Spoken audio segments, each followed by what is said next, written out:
Vaya calor, saca torres, ¿no? Euskaraz esan da nizue. Zer. Bueno, sin más.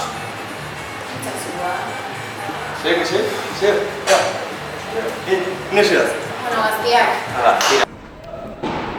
Kaixo, Amaia. Kaixo. Zer? Peinatan nago, taberna jo naiz eta euskeraz eharkiteuen batzuk gaztelera hutsean naizian. Ara.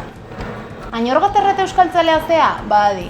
Gure herriko euskeraren erabilera indartzeko sortutako Añorga Arigune Foroak erronka bat proposatzeko eskatu digu. Euskeraz egin eta Añorgan eragin jarri diote izena.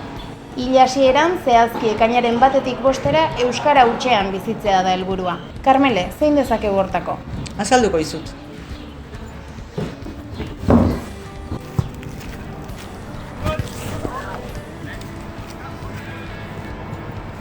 Eguneroko autokontzientzia izango da.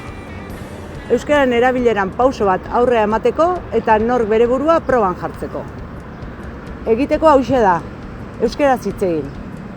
Lantokian, kalian, lagun artean, aurrez zein telefonoz.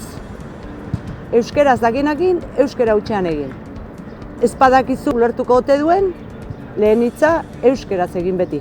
Hori da, zenbat eta gehiago erabili, ordun hobea izango da zure euskara maila. Bigarren erronka berriz, euskaraz kontsumitzea da.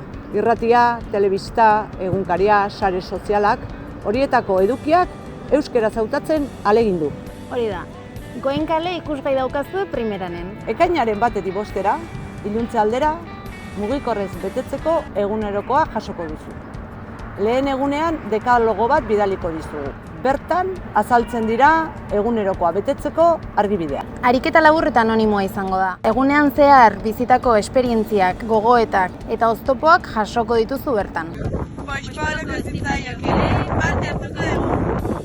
Amazoren ikastolak ere parte hartuko du. Añorga kultur eta kirol elkarteak ere parte hartuko du.